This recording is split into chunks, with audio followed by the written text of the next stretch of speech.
The world of 200 million years ago saw some of the strangest animals that had ever lived.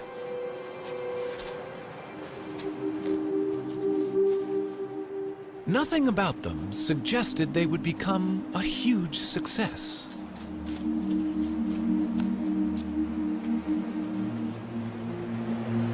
But these turtles were among the first of Earth's great dynasties of reptiles.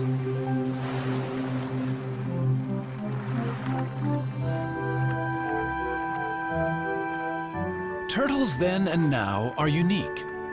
Their bodies are encased in armor, and that shell has changed little over millions of years.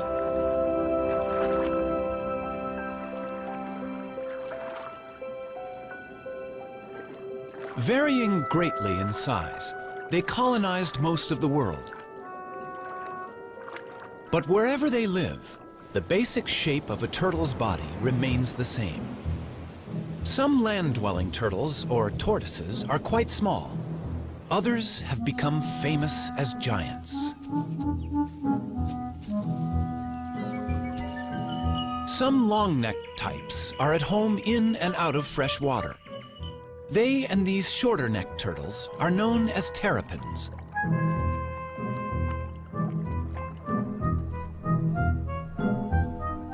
"257 turtle species exist. They live in every environment, from the driest of deserts to the coldest extremes.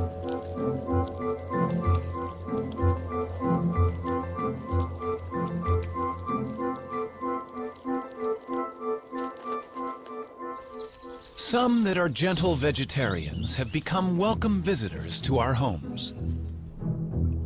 Others hunt out of our view.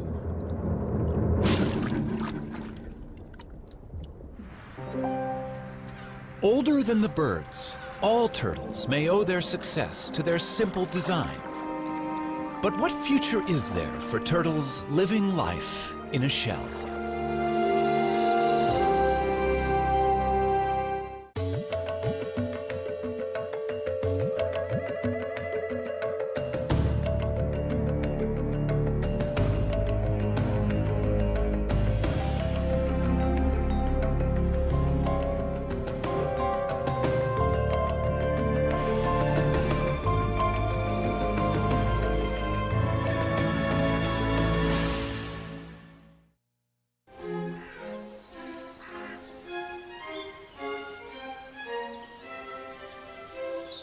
Powderham Castle in England is the ancestral home of Lord Devon.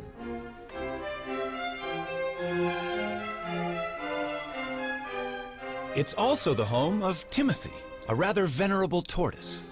To the present Lord, Timothy is the oldest member of the family.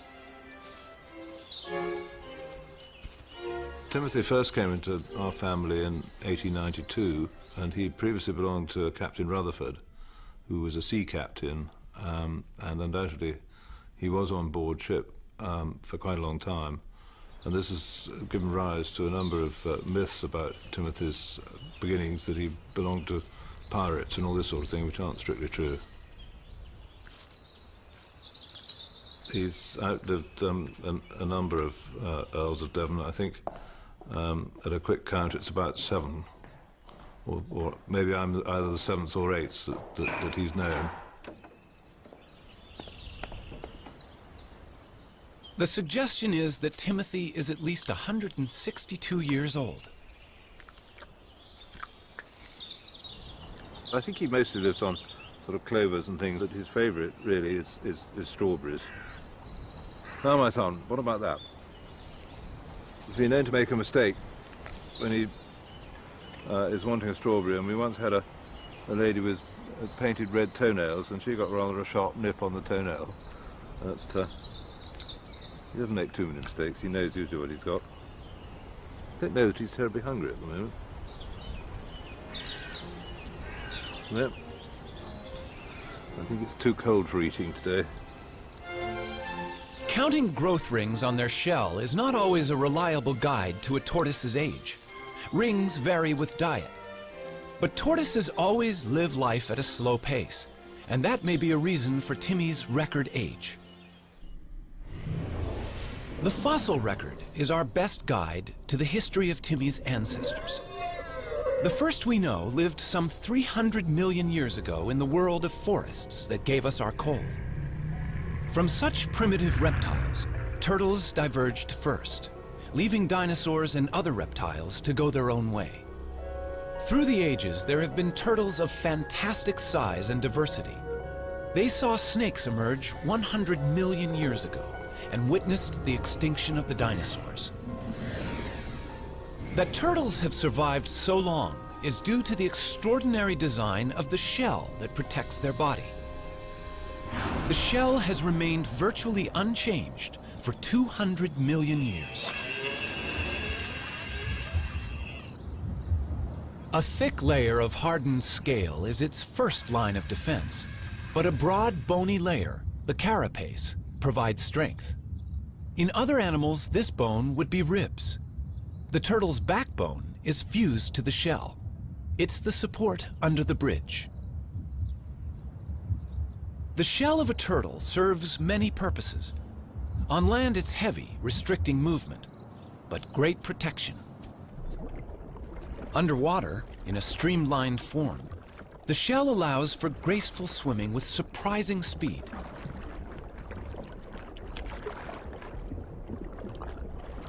Power is provided by huge front flippers.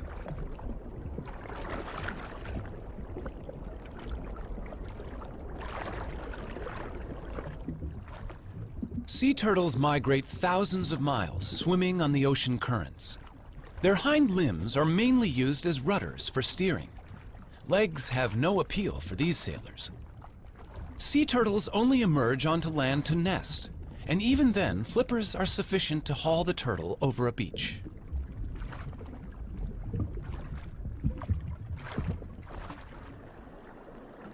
Freshwater turtles, or terrapins, do have legs, with webbed toes to propel their streamlined shell. When feeding on the bottom of a lake or river, legs are more useful than flippers. And terrapins also climb out of the water, so their legs are essential.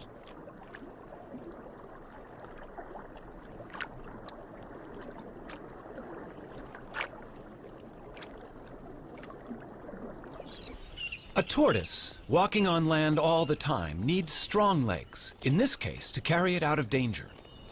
The pancake tortoise also has a flattened shell that's handy for fitting into crevices. A caracal can easily spot a meal in these cracks, but the shell of this tortoise, being flexible, can be tightly wedged in the rock. This pancake tortoise's casing defeats the inquisitive cat.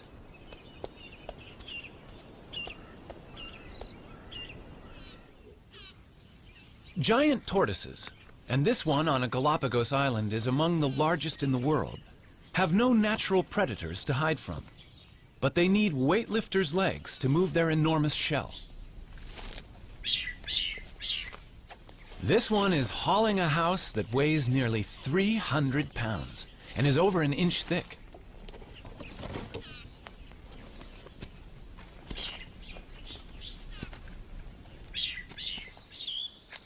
A tiny box turtle leads a far more troubled life in raccoon country, but its domed shell has a cunning device that usually outwits such hunters.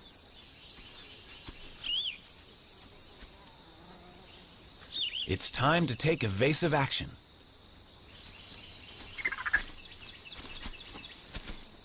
The shell is hinged. The drawbridge comes up, and all of the turtle, head, limbs, and tail, is safe inside its castle.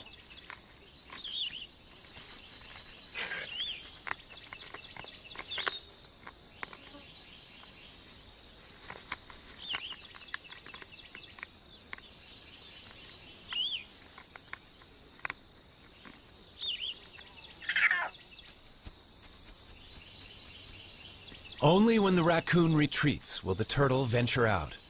That hinge on the lower shell saved its life.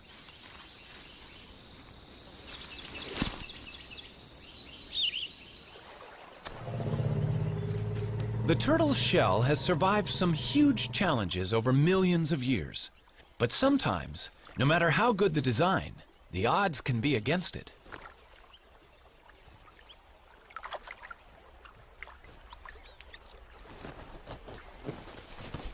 That is one lucky tortoise. Surviving the heat of a desert is a particular challenge for tortoises. They can only control their temperature by moving into and out of the sun. Dr. Jeff Lovage of the United States Geological Survey is radio tracking a desert tortoise on a wind farm in California.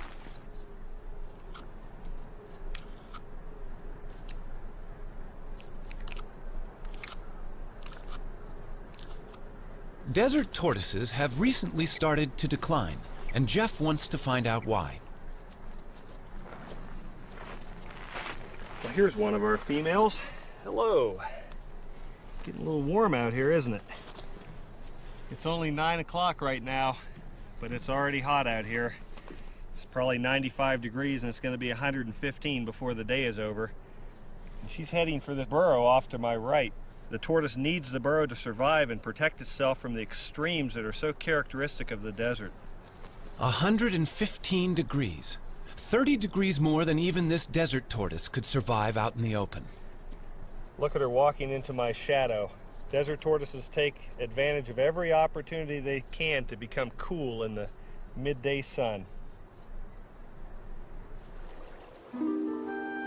At the other end of the thermometer, extremes of cold present their own challenge. Some turtles in Canada can survive freezing temperatures. Called painted sliders, their frozen bodies are not drawing breath, and their hearts are not beating, and yet they are not dead.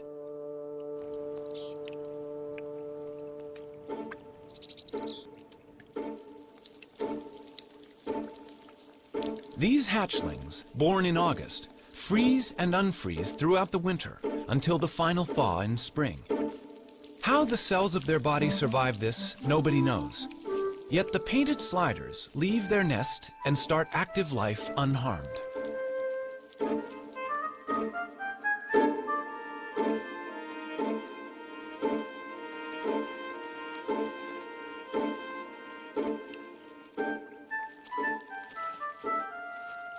Such marvelous abilities to survive were entirely to the turtle family's advantage, until humans appeared on the horizon. In the centuries before refrigeration was invented, it was sailors who took advantage of the turtle's special qualities. Since turtles can survive for several months without food, they could be carried aboard as a supply of fresh meat. Killing turtles for their tasty meat is a very ancient practice. Wham! That's a direct hit. It's painless for the turtle, though, because we use a special kind of harpoon point, just enough of it to penetrate his tough layer of shell. That is now known to be nonsense. Nerve endings by the hundreds fill both shell and bone, but myths die as hard as the turtles. These turtles weigh from 300 to 500 pounds, and their age is estimated at 1 pound to the year. By the start of the 20th century, overexploitation had brought some kinds of turtles to the brink of extinction. Today, turtle soup and meat consumption continues despite international laws, which attempt to protect endangered turtles.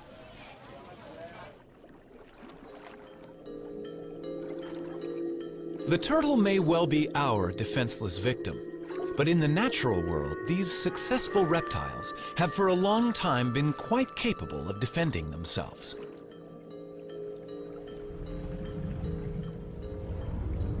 Tiger sharks and their relatives kill sea turtles in deep water. But in these shallows, this loggerhead turtle can turn the tables.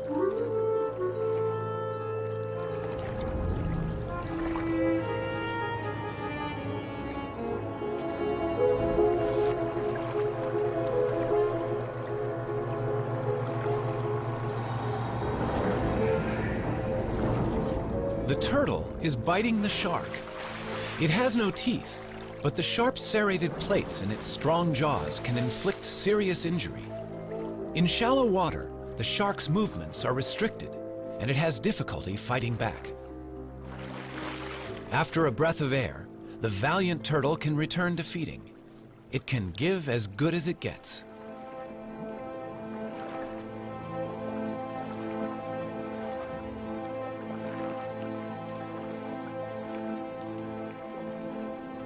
A loggerhead eats a variety of seafoods, but its beak is ideal for capturing hard-shelled prey. Bad luck for this crab.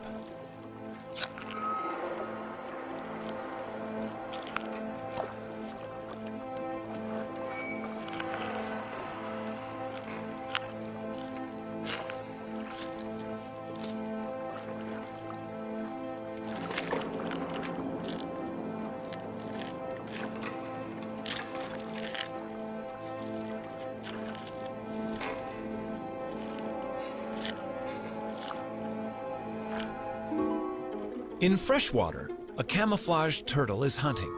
This is a mata-mata. It will blend with the fallen leaves and wait for a fish to come within range. Then, it simply sucks them in.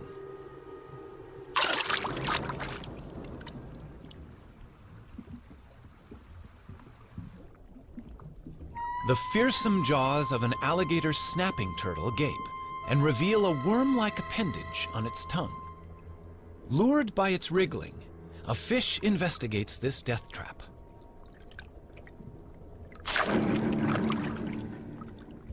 And there are even turtles that hunt together. Donald Stridham knows that visitors to the Swardini Reptile Park in South Africa are fascinated by the bloodthirsty terrapins he exhibits there. It's feeding time in the terrapin pool. You know, if I had to put my finger into this water, they would eat it. But I'm going to give them something else to eat, their favorite food, a little piece of chicken here. And if I lower that down, they're going to move towards this. Come, guys. Come on. You'll probably find that the red-eared terrapins come first. They are normally the more dominant, and here comes one now. You can see why it's called a red-eared terrapin. It's got the little red mark behind the eye. And look at that. He's a dominant one, so he will come first. And here comes one of the serrated hinged terrapins on the side here. And the rest of them are going to respond to the movement. In fact, they would have to eat in colonies. They can't easily, as you can see here, bite off a chunk of meat on their own. So they'd need to tear it amongst each other. They'd eat in much the same way as piranhas. So lots together, biting off chunks and pieces of meat. And you can see that happening right here now. Red ear's got a really good grip on it. They tear at the meat. This is all very necessary in nature. They clean up the place. They're in fact the aquatic hyenas.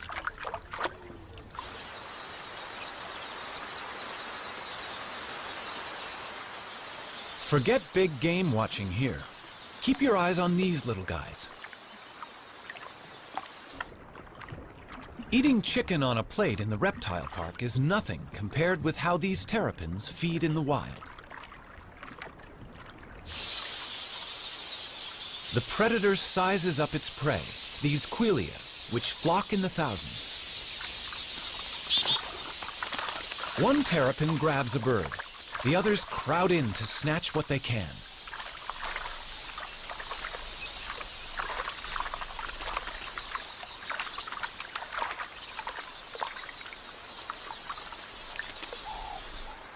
Even birds as big as doves are not safe from the helmeted terrapin's submarine attack.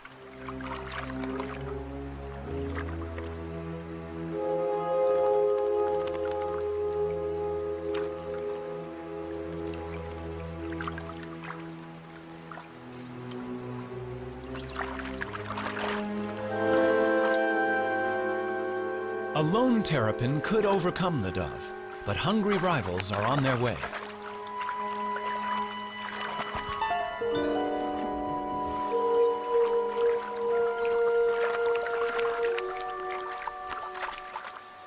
And turtles can be even more competitive when it comes to mating. The birds of Dassin Island off the Cape Coast of South Africa share their tiny home not only with rabbits, but also with more than 10,000 tortoises.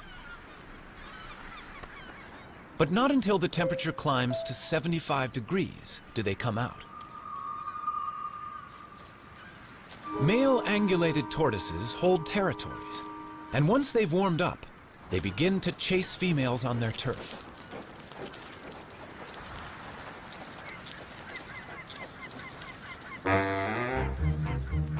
Once he's found one, he won't easily let her go. So far, so good, but he's chased her onto another male's territory, which will upset his plans. They do battle, a duel in the sun. But a third male has seen an opportunity, and he's mating with their female. Neither the combatants nor the vigorously mating couple show signs of giving in. By the time the fight reaches its climax, the mating is also over. The loser may even lose his life. He must right himself, or else fry in the sun.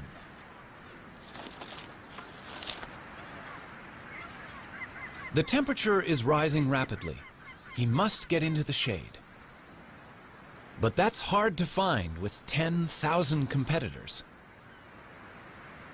His answer is to dig in, covering head and limbs and using his shell as a sunshade.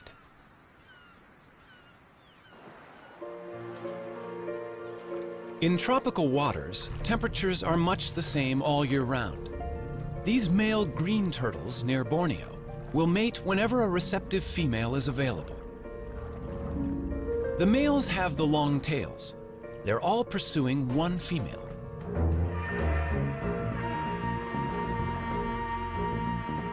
A male succeeds in locking onto her shell and mating with her. Rival males are surprisingly vicious in trying to interrupt his success. These powerful jaws can injure a flipper. And not only the mated male, but other rivals are also getting bitten. But to no effect. The desire to mate is strong, and only when he has succeeded will other males have a chance to take his place.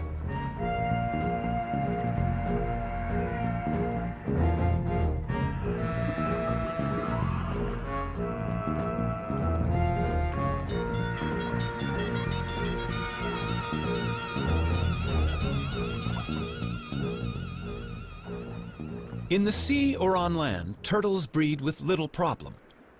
But on the unique islands of the Galapagos, a crisis has arisen. At the Charles Darwin Research Station, the fortunes of the famous Galapagos Island tortoises are being carefully monitored. These tortoises are giants, among the largest in the world. And they are more than just a tourist attraction. They're endangered, and their survival depends on them breeding in captivity here.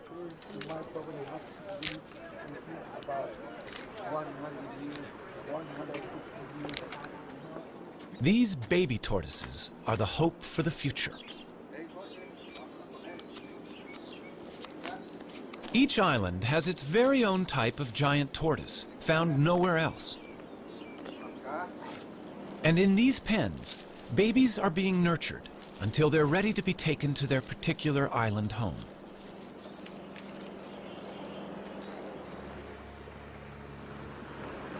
In past centuries, boats landed on each island to plunder the docile giants, killing or collecting them.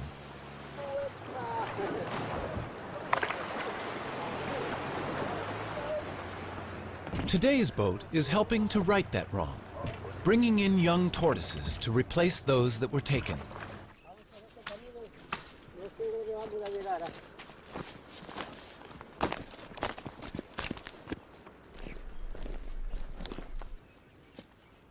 This is the island of Hispaniola. The Hispaniola tortoise was once facing almost certain extinction. Now, the future arrives in a bag.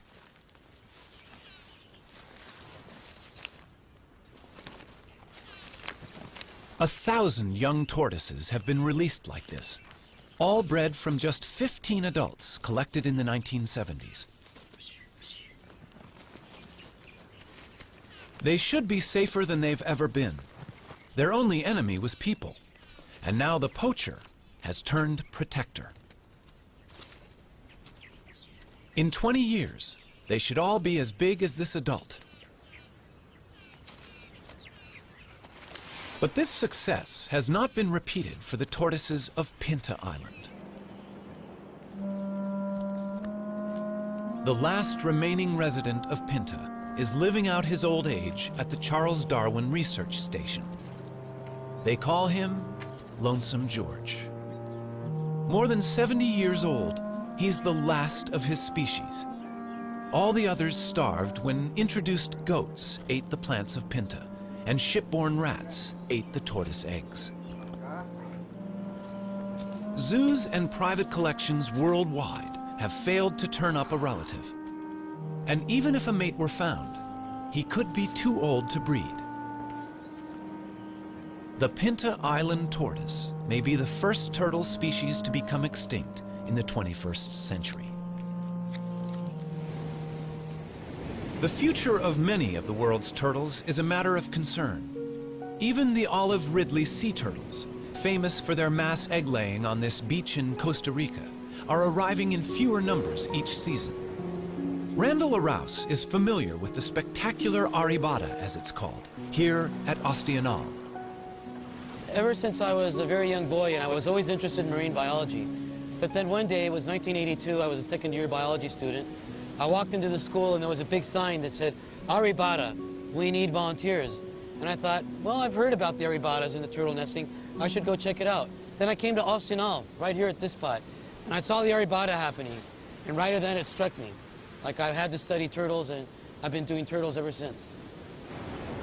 As many as 200,000 turtles might haul out onto this beach on one night. 20 years ago, it would have been 1 million.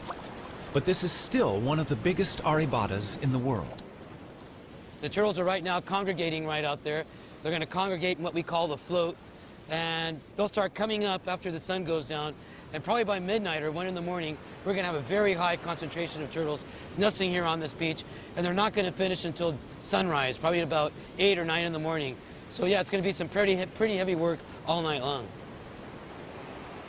We basically know that these turtles come for 2 or 3 consecutive aribatas in a row. Then they're going to leave, and we won't see the turtle again for another year or another 2 years.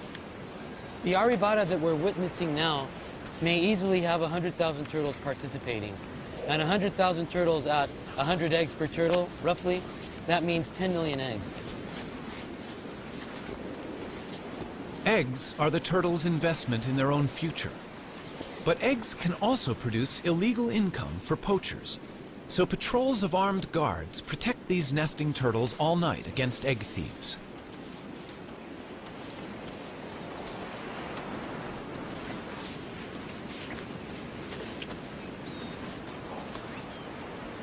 This female may have mated with several males offshore.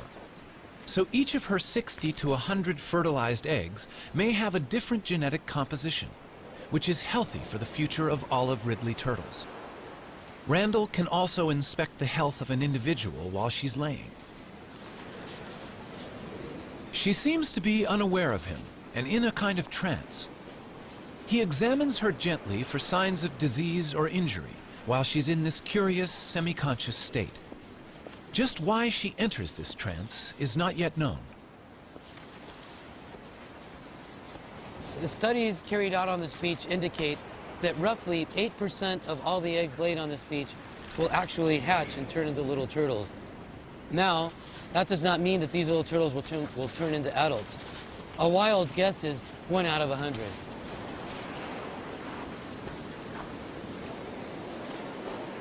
This beach at Ostianal is only about 4.5 miles long. And with turtles still arriving to nest at dawn, there is not much space left, and some inevitably dig up the nests of others.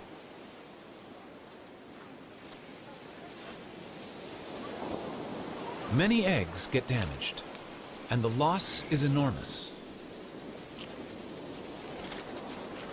The collection of eggs is important for the local economy, but local people are only allowed to take them for the first 36 hours of an arribada. It's a conservation plan they're happy with.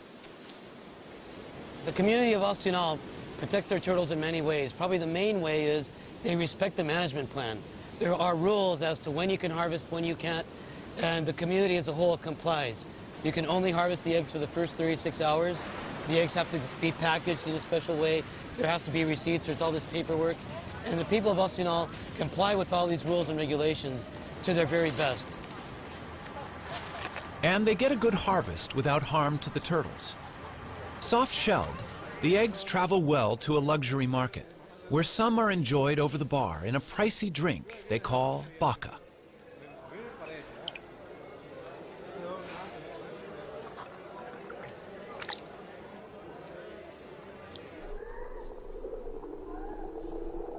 Now that more and more people are living where they do, land turtles such as the California desert tortoise face greater problems.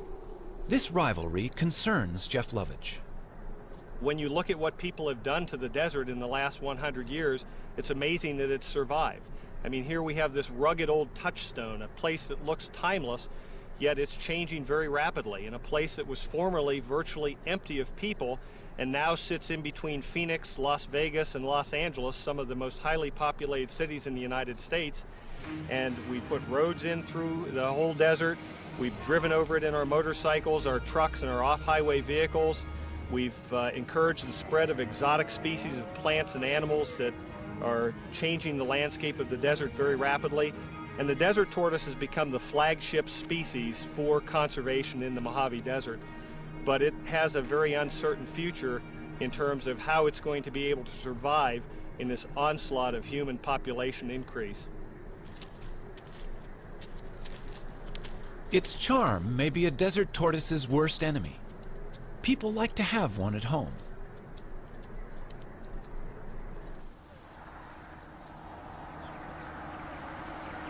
Problems arise when the once loved pet outgrows its welcome. It seems so easy and kind to let it go in the wild.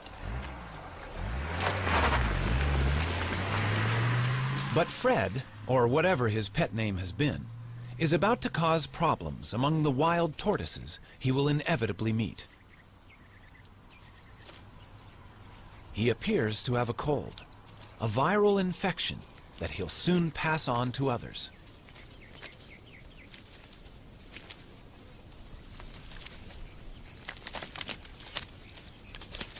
A whole population of desert tortoises may die because one unwanted pet was carelessly released.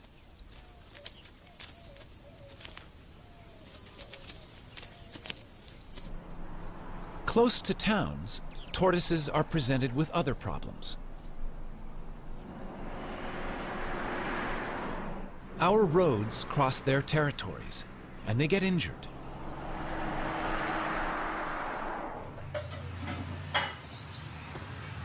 I have a very injured turtle. Another casualty for the vet. But this one is not from a traffic accident.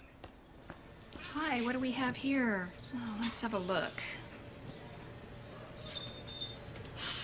Poor thing. Oh, looks like it's been chewed up by a dog or a coyote or some kind of a predator. Okay, this is just like dead skin, dead scales, so this doesn't hurt. This is just like peeling dead skin off. Fiberglass can be used to repair tortoise bodywork. Sometimes I feel like a cook when I'm doing this. Cover up, but we'll cover it up with another layer, and it should do fine. Down there too. Because of the fact that it's clear, we can see through it and see what that tissue looks like in there. So if it ever got to a point where that tissue started looking bad, we'd be able to take this shell patch off and get in there and treat it. All right. Convalescence for that injured turtle is available here with Dan Touchstone of the San Diego Turtle Society. Turtles are able to survive much more severe injuries than a mammal because of their shell and a much slower constitution. Strawberry? Ah, come on, you want it. He also has orphans in his care, unwanted pets. Morning, Puddles. All are pampered here. How you doing, big guy? Breakfast time for you. Yeah, there you go. Puddles, you were about the size of a walnut when we got you. Here you go. I know you're hungry. In Florida, turtles have acquired a special friend, Richard Moretti, who's a bit surprised by his new passion. I moved to the Keys in 1983 and started fishing. Everybody said, "Oh, you're so great. You came to the Keys to save the animals." No, I came to kill the fish. It just, living in the Keys changes you. You appreciate the environment a little more. Okay. Yeah. She'll be out of here by the end of summer. And these are the new babies? Yep. Concerned about sick and injured turtles he encountered in the late 1970s, Richard set up the Florida Turtle Hospital and staffed it with a dedicated veterinary team. Well, she'd have to get a little larger, but yeah, she's swimming okay and she's eating just fine. I filled an old saltwater swimming pool with tarpon and grouper and snapper, and all the children that came to visit said, "Do you have any turtles?" So in 1986, we went to the state of Florida and said, "How do we get sea turtles?" They said, "Well, the only way you can have them is to do something for them." And I said, "Well, what would you like us to do?" They said, "Well, we need a rehabber." And they said, "A rehabber, if a turtle gets hit by a boat, we take it to the vet and pay the bill. We buy the food and pay the bill. And when it's ready, we turn it out." I said, "Well, I can do that." And that was our very modest start of the Sea Turtle Hospital. Guys, eat Watch up. your legs. I got him. There he goes. Okay, that's perfect. Well, before I moved to the Keys, I ran a Volkswagen facility, and Volkswagens would come in broken, and my job was to find the best mechanics and the best parts. Well, this is the same. The turtles come in broken, and my job is to find the best vets and the best meds. It's the same, except now instead of having to give them the bill, I pay the bill, and that even makes it nicer. There you go. Thanks, Doc. And I didn't get too wet. This little tumor is the beginning of a virus that affects sea turtles around the world. This disease started 100 years ago. When we first started seeing it 15 years ago in the Keys, turtles would come in with a singular tumor like this. This turtle's evidently just gotten the disease because he's only got a couple of very small tumors, which we'll take off. And once we do, that'll immunize her against the disease. We'll keep her for a year, we'll make sure she doesn't grow anymore, and then we'll let her go. It appears to be a herpes virus, very similar to herpes simplex 1 and 2, and it's affecting turtles worldwide. Right now, all 8 species of turtles have a similar lesion. We haven't been able to get tissue samples to make sure it's the same virus, but we've gotten tissue samples from about half the turtles around the world, and all the ones we've been able to examine are about 95% positive to the same virus. Okay. Some turtles infected with this herpes virus arrive in a much more advanced stage of the disease. The team intends to do everything they can, but this turtle has been greatly weakened by the growths.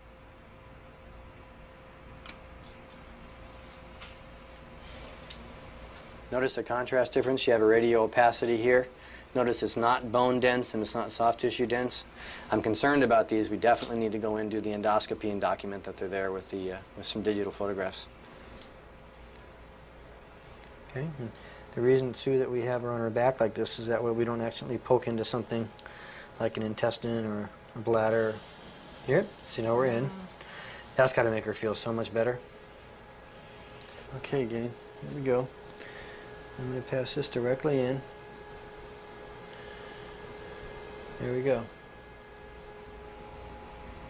The endoscope does not reveal good news.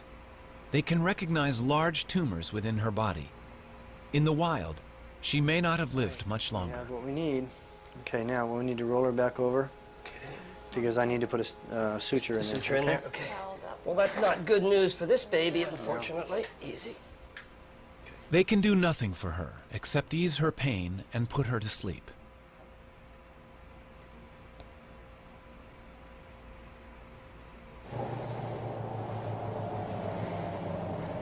The joy of success helps make up for the sadness of failure. And today, 4 rehabilitated turtles are going home. They look like they're ready. Yeah, after never being out of a tank, they're going to enjoy this big tank called an ocean, huh? All right. Have lots of babies, guys. Are you ready for this? You look ready. You're beating me up already? You got your jewelry? Yes. Okay. You can go. Moments like this reassure Richard Moretti that their work is worthwhile. All right, Guy. Shall we send them in pairs? All right, sounds good to me. All right, they're roommates. They've been roommates. Okay, there they go. Ready? Usually when you see wildlife being worked on, it's usually on a picnic table with a buck knife. But we've built a state-of-the-art facility to give these animals the care they really need.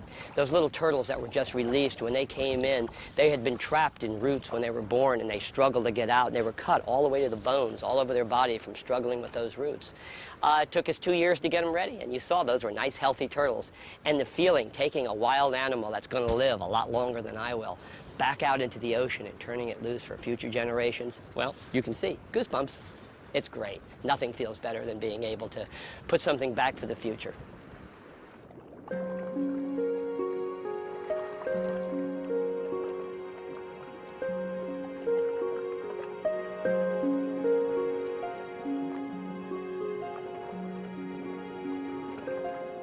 Every day, turtles can be seen enjoying the attentions of cleaner fish in the wild.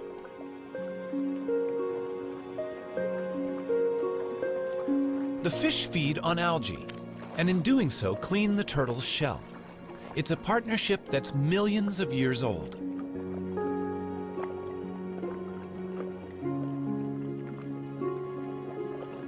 Generation after generation lived in what might have seemed a perfect world.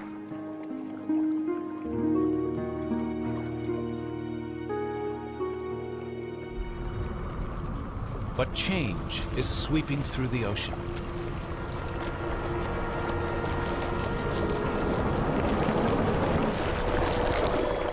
Commercial fishing puts nets into the sea, which can break loose and drift, catching much more than intended.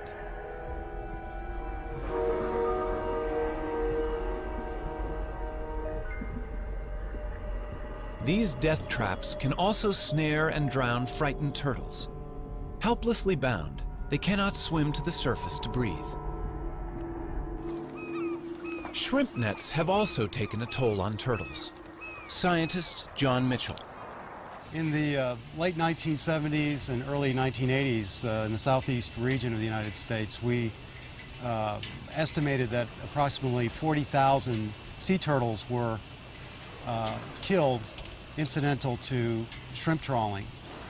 And this problem created a need for either a shutdown of the fishery or the development of some apparatus or a technique to exclude the sea turtles from the trawl. What they developed was TED, a turtle exclusion device. It's tested inside the trawl net of a working fishing boat.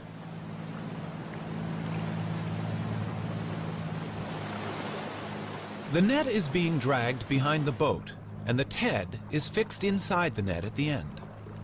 The idea is that a turtle in the net hits the device, is pushed up the ramp, and escapes through the top of the net. Only a live turtle can test it. In this situation, a turtle would normally be fatally trapped with the shrimp. But on reaching the TED, the turtle, much bigger than the shrimp, hits the bars, is guided upwards and out into the sea, none the worse for its experience. It's a simple invention, but it saves the lives of many turtles. And the use of TEDs desperately needs to be encouraged worldwide. Here in Central America, we know that in Costa Rica at least 15,000 turtles are being caught a year. And of course, this is definitely going to have an impact on the population. There's a dead turtle right over there, you can see, almost definitely killed by a shrimper. If Costa Rica was implementing TEDs efficiently, this would no longer be the case.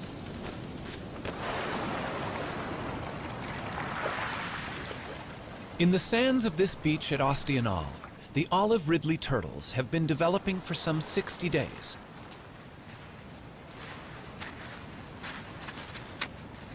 What happened under the sand as the eggs hatched is quite special.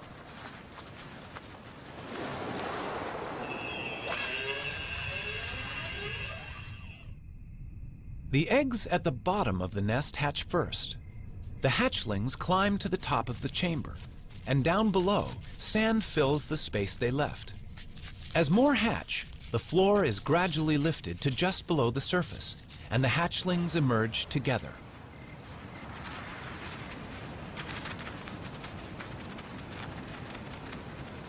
Once out of the nest, hatchlings must head for the sea. But how do they know where it is? Light is a crucial factor for orientation. The sea is always brighter than the land. It's thought that when they are grown, these turtles will return to this very same beach to lay their eggs.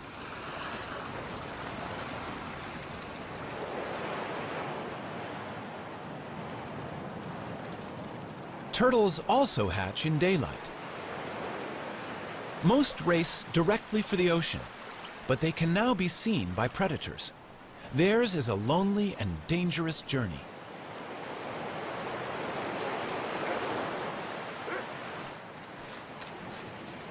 On this beach, almost every animal has a taste for turtles.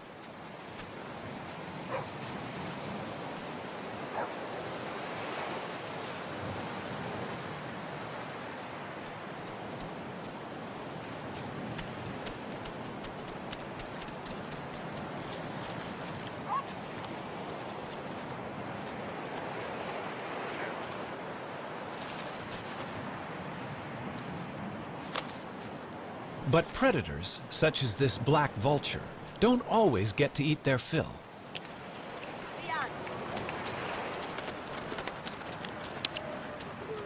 Survival of the turtles is important to the local people.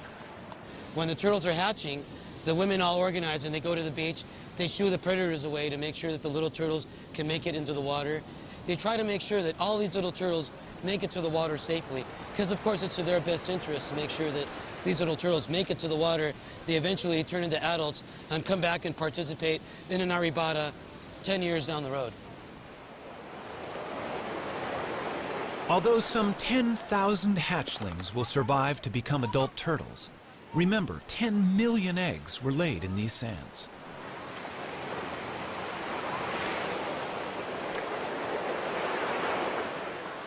With a little help, these youngsters will be out to sea, where they will drift away on the currents.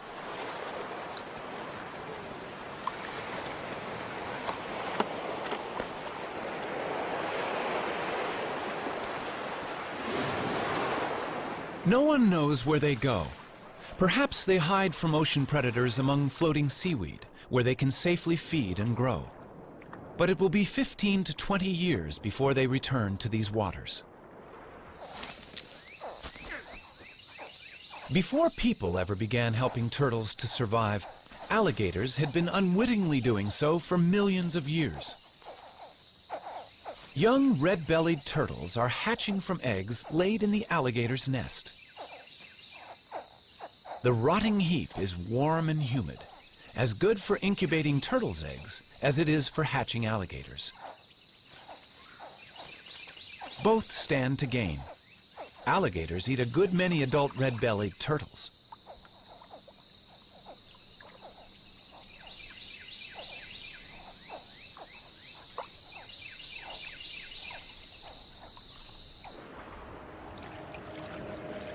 For 200 million years, turtles, with their curious bodies encased in their remarkable shells, have endured all manner of change around them. Today's world is unlike that of long ago. The oceans are threatened by human pollution and greed. Ancient homelands have become deserts. Islands are overrun by vermin. And the future for these reptiles may depend on us. We don't know really what role they play in the overall scheme of things with the ecosystem. And I think that's one reason why we should use any means to protect them. There are many, many animals that we really don't, humans don't see a need to spend the effort and the time to conserve, but just the fact that we don't know, I think means that we should. Throughout the world, irrespective of culture, there is an affinity for the turtle. Throughout the world, we have myths that ascribe various characters and features to turtles that we like to teach our children, like being steadfast and being resolute. Here in this country, we have our own myth about the tortoise and the hare, and we teach our children that being steady and continuing to run the race can lead to victory. You don't have to be the fastest, you don't have to be the best. This year we were really excited. One of the turtles that we took a flipper off of last year and turned her loose, it was a great big female, probably about 50 years old. She crawled up on a beach in Central Florida and laid eggs this year. And that's really exciting because, you know, up to that point, people usually kept turtles with one flipper in an aquarium or in a park. Well, we proved that 3 flipper turtles can go out there and add to the genetic makeup, and they can actually crawl up on the beach with 3 flippers and have their babies and lay their eggs.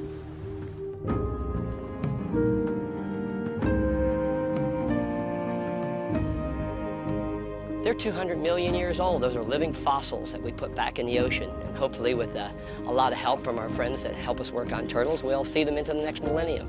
But it makes you feel really good. You know, we use so much of our assets and our environment up. It's so nice to put something back for the future.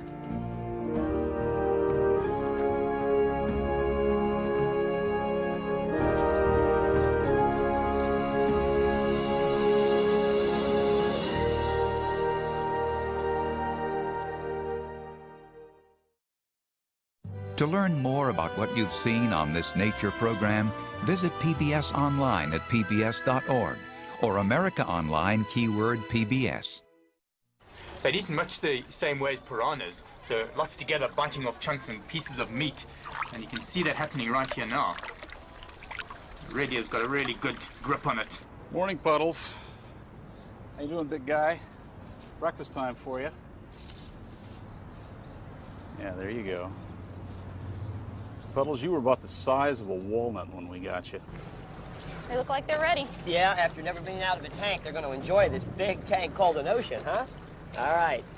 Have lots of babies, guys. Are you ready for this? You look ready. You're beating me up already? You got your jewelry? Yes. Okay. You can go.